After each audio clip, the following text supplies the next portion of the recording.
When love hurts quietly, recognizing a toxic relationship. Actually, no one wakes up and says, I think I'll enter a toxic relationship today. Most people say they understand me, like no one else, or we just have an intense chemistry. At first, it feels like closeness, like passion, like finally being seen. But over time, something subtle shifts.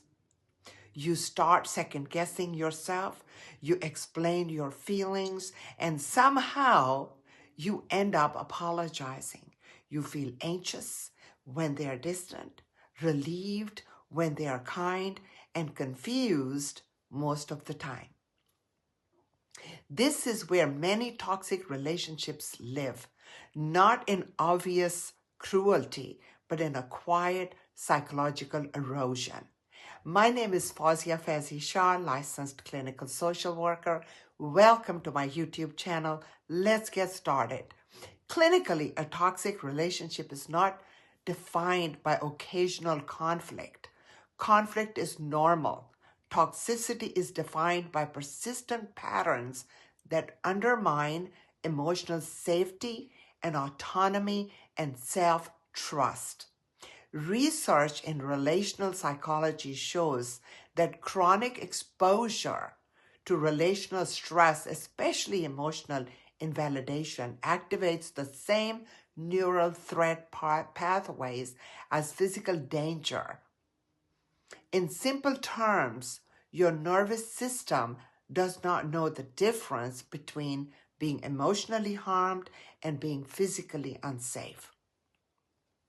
That is why toxic relationships don't just hurt emotionally. They change how you think, feel, and relate to your own self. So let's break down how toxicity often shows up, not dramatically, but repeatedly. Number one, invalidation, disguised as honesty. Clinically, this is emotional invalidation, the dismissal or minimization of internal experience. For example, you're too sensitive. That's not what happened. You always overreact. Over time, this creates self-doubt, a core feeling of psychological destabilization. Lanahan, in 1993, found this through research. You stop trusting your emotions, then your perceptions, then your decisions. Number two, intermittent reinforcement. This is one of the most powerful bonding mechanisms in toxic relationships. Warmth withdrawal, affection coldness. Clinically, this mirrors variable ratio reinforcement, the same schedule that drives gambling addiction. Forster and Skinner found this in 1957 research. Your brain becomes conditioned to the chase relief, not the connection. You're not addicted to them, you're conditioned to the cycle. Number three, the power imbalance marked as care. They may frame control as concern. I just worry about you. I know what's best for you. I'm trying to help you grow. Clinically, this reflects coercive control, a relational dynamic where autonomy is slowly replaced by compliance, as Stark found in 2007 in research. You feel loved, but less free. Number four, chronic anxiety and hypervigilance. You monitor tone, timing, mood. This is not intuition, it's hypervigilance, a trauma-adapted survival response. Research shows prolonged relational unpredictability can lead to symptoms remembering or resembling complex trauma, even without overt abuse. Your body is embracing even when nothing is happening. This is a signal. So how do you recognize you're in a toxic relationship?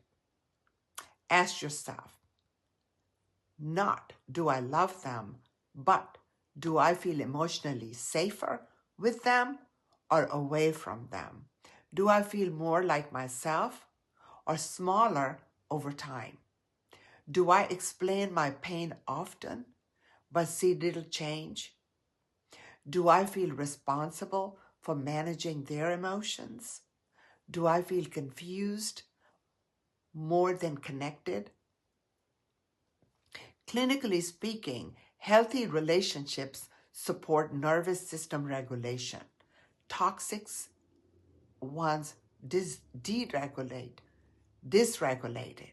If the relationship requires you to abandon self-trust to maintain attachment, that's not intimacy, that is actually survival. So awareness is not about blame, it's actually about getting clarity. Toxic relationships don't mean you're weak. They often mean you're empathetic, loyal, hopeful, and human. The moment you name the pattern, you interrupt it. The moment you validate your experience, you begin restoring yourself. You don't need permission to choose emotional safety. You don't need proof of abuse to honor your discomfort. Healthy love does not require self-betrayal.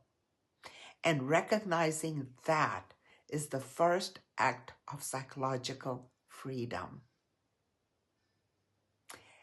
I hope this video was helpful.